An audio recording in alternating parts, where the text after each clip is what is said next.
today's main story. Overhaul your finances. Most of us are too lazy to do it. Is it really worth it, Martin? Of course it is, absolutely. As I said, £5,000 was the average amount I found people. OK, so let's say you only do half as well, £2,500 for a day's work. For that, you'd have to earn, after tax, bit of maths, £1,050,000 a year before it wasn't your best paid day of the year.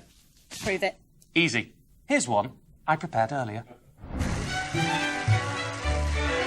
Want a prosperous future? Do a budget. Are you severely in debt? Do a budget. What? Wife, run away with the milkman. Do a budget. The problem with this old-fashioned view is most people do a budget and it just doesn't work. What you actually have to do is systematically examine whether you spend more than you earn and then give yourself a money makeover. 3 years ago, for a TV show, I had just a day to save the Wadesons as much money as I could. Before Martin came to see us, we were just breaking even. What came into the house went out. As they didn't spend more than they earned, my focus was on pain-free savings. That means cutting your bills without cutting back. So it could be lowering your water bill or your gas and electricity supply by switching or using childcare vouchers. In effect, no lifestyle change for you, just more cash in your pocket. Hello, I wonder if you can help me. I gave them a long list of what to ditch, where to switch and how to save. First, gas and electricity. We saved an average of £500 a year. Next, Julie's old bank account. I was being charged £10 a month. When I looked into it, I wasn't getting very much for it, so I went for the classic account, saved £10 a month, which is £120 a year. Then, their biggest saving. We took out a loan a few years ago, and at the time the repayments were negligible. When Martin came, however, he advised us to redo the loan. We did at a lower rate, and we saved £2,500 in interest. These and a raft more added up to a tidy sum. We've had roughly an annual saving of £2,500 with a one-off saving of £5,500. That's by just saving the interest on the loan. So that's about £12,500. So, what have they used the savings for? Stephen wanted golf membership. Not at any golf course. He had to go to the Belfry. And for Julie, we've had a new car, a new washing machine. But you had the new iron. And you had a drum kit.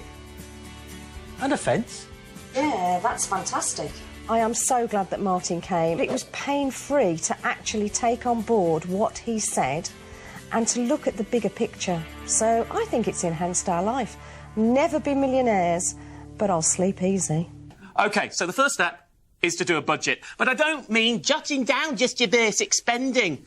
It is about sophisticatedly calculating where your cash goes and if you spend more than you earn.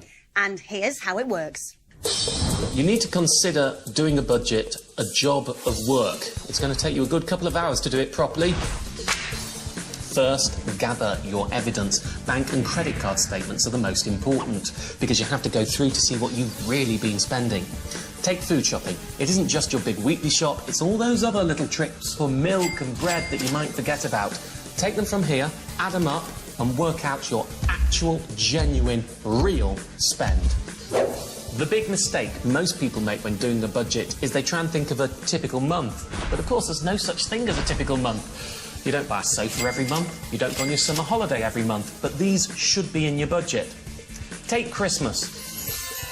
Nice. Typical festive spending, £600. For me, I divide it by 12, that gives me £50 a month, and that's what goes in the budget.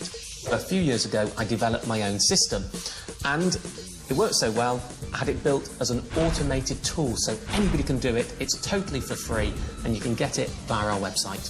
But just as important are the categories. Most people put car down on their budget, but you don't spend on your car. You spend on your breakdown cover, your car maintenance, your car insurance, your car tax, your parking, your petrol and diesel. It's about specifics, not the big generics. Now comes the moment of truth. Add up what you spend, add up what you earn, or press the button.